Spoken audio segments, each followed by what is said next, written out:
अपने आप को सन ऑफ बिहार का दर्जा देने वाले स्वघोषित यूट्यूब पत्रकार त्रिपुरारी तिवारी उर्फ मनीष कश्यप की मुश्किलें जो हैं यहाँ पे कम होने का नाम नहीं ले रही हैं। इस पूरे प्रकरण में डेली नए नए खुलासे हो रहे हैं, डेली नए नए परतें खुल रही हैं।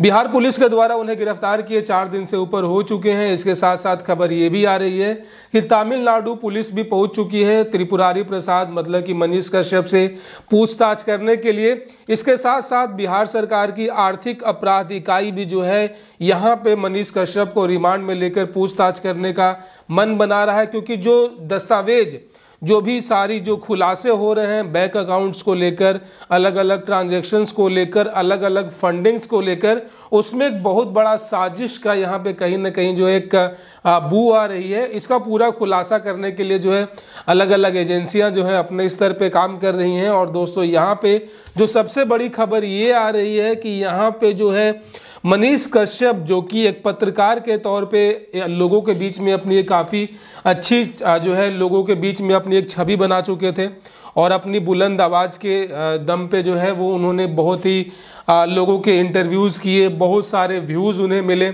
और स्पेशली जो उनका मेन एजेंडा रहता है वो भ्रष्टाचार के ऊपर रहता था। कहीं कुछ भी भ्रष्टाचार होता था, कहीं कुछ युवाओं को लेकर कुछ वैसा आंदोलन होता था तो वहाँ पे पहुँचते थे, एक काफ़ी अच्छी तरीके से आवाज़ उठाते थे। लेकिन कहीं ना कहीं जो है उनके मन में उनका कुछ एक अलग एजेंडा था, वो किसी एक और लेवल पे काम कर रहे थे। और दोस्तों आपको याद होगा कि आज से 2-3 साल पहले रेयांश नाम के एक बालक जिसको 2 करोड़ का इंजेक्शन लेना था, 16 करोड़ का इंजेक्शन लेना था, उसके लिए जो है उन्होंने फंड जुटाए थे। और उस समय भी इनके ऊपर आरोप लगे थे कि ये जो है फ्रॉड वाला काम करते हैं, लोगों के साथ माइंड गेम करते हैं और लोगों से पैसे ऐंठते हैं।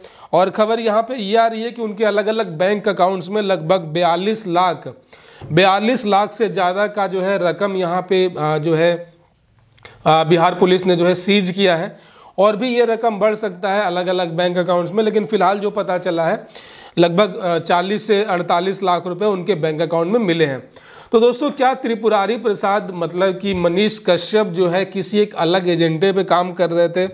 क्या उनको फंडिंग की जा रही थी? क्योंकि ये सवाल जो है काफ़ी महत्वपूर्ण हो जाता है, क्योंकि यहाँ पे कोचिंग माफियाओं का नाम जो है यहाँ पे सामने आ रहा है यहाँ पे कि खान सर जो है उनको फंडिंग करते थे। हालांकि सूत्रों के हवाले से ये खबर आ रही है, कंफर्म नहीं है, लेकिन ये कहा जा रहा है कि खान सर जो है इनको फंडिंग करते थे। साथ ही साथ बिहार का एक IAS एकेडमी है, ऑफिसर्स एकेडमी, वो इनको फंडिंग देते थे युवाओं को बरगलाने के लिए। और जिस तरीके से तमिलनाडु में प्रवासी मजदूर जो कि स्पेशली बिहार, झारखंड और यूपी के मजदूर होते हैं, उनके ऊपर कथित तौर पे हमले का जो फेक वीडियो का जो आरोप लगे हैं मनीष कश्यप के ऊपर, जिसके लिए उनके ऊपर गिरफ्तारी की गई है और उनके घर पे कुर्की जब्ती भी की गई है। तो मेन जो उनके ऊपर जो मुख्य आरोप है वो यही है कि उन्होंने जो प्रवासी मजदूरों के ऊपर जो तमिलनाडु में जो मारपीट हुई थी उसको उन्होंने बढ़ा चढ़ा कर दिखाया और उसका जो है एक तरीके से नाट्य रूपांतर करके एक नकली और फेक वीडियो शूट किया पटना में, ये दर्शाने के लिए कि ये वास्तविक वीडियो है और इस प्रकार से जो है तमिलनाडु में बिहारी मजदूरों के ऊपर हमले हो रहे हैं।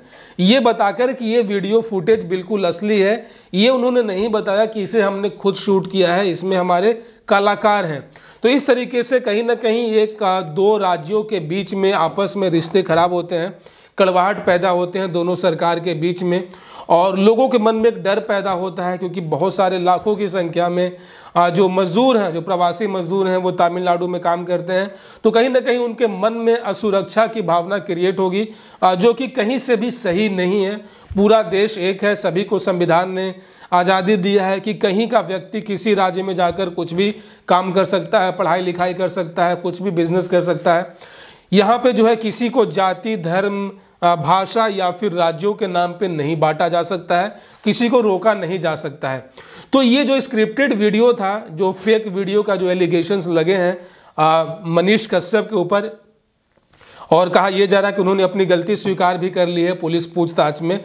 लेकिन अब ये देखा जाएगा कि उसके बाद जब तमिलनाडु पुलिस उनको रिमांड पे लेकर उनको जो है पूछताछ करेगी और साथ ही साथ यहाँ पे जो खान सर का नाम आ रहा है ये काफ़ी चौंकाने वाला है। साथ ही साथ अलग अलग IAS अकेडमी जो उनको फंडिंग दे रही थी युवाओं को भड़काने के लिए, इनका मेन एजेंडा था कि युवाओं को भड़काकर जो कि फिलहाल अभी वर्तमान में सरकार चल रही है उसके खिलाफ लोगों के बीच में असंतोष का जो एक भावना है वो क्रिएट करना, और आपस में जो है कहीं ना कहीं जो इनके ऊपर आरोप यही है कि लोगों को आपस में लड़वाने का इनका जो एक एजेंडा था, तो उसको जो है फिलहाल बिहार पुलिस ने काफ़ी तत्परता पूर्वक जो है इसको नेस्तनाबूद कर दिया है। और आने वाले समय में मनीष कश्यप की मुश्किलें और बढ़ेंगी और पूछताछ होंगे, नए नए राज सामने आएंगे, तो उसके बाद जो है और यहाँ पे खुलासे होंगे।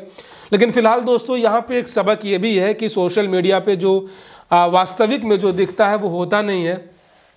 अगर कोई सच में आपको युवाओं का, किसानों का हितैषी बनकर अपने आप को प्रोजेक्ट कर रहा है तो कभी भी जो है बिल्कुल अंधों की तरह उसका जो है समर्थन नहीं करना चाहिए। उसके पीछे उसका क्या एजेंडा है, क्या मकसद है, कहीं कुछ वो एक राजनीतिक लाभ तो नहीं लेना चाह रहा है, इस बात का भी हमें ध्यान रखना चाहिए। और फिलहाल जो है त्रिपुरारी प्रसाद जिसने जो है ये एक काफ़ी कायराना पूर्वक जो कार्य किया है, इसकी जितनी निंदा की जाए कम है। और ये देखना होगा कि आने वाले समय में क्या खान सर या फिर अलग अलग जो कोचिंग माफियाएं हैं उनसे बिहार पुलिस क्या पूछताछ करती है और क्या सच्चाई निकल कर जो है वो सामने आती है। तो दोस्तों फिलहाल के लिए इतना ही। अगर आप हमारे यूट्यूब चैनल इस DPK पे पहली बार आए हैं, चैनल को सब्सक्राइब कर दीजिएगा, नोटिफिकेशन बेल ऑन कर दीजिएगा ताकि अगली बार जब मैं कोई नया और लेटेस्ट वीडियो लेकर आऊँ इस विषय में, इस संदर्भ में, तो आप उसे मिस ना कर सकें। तब तक अपना बहुत सारा ख्याल रखिएगा। जय हिंद दोस्तों।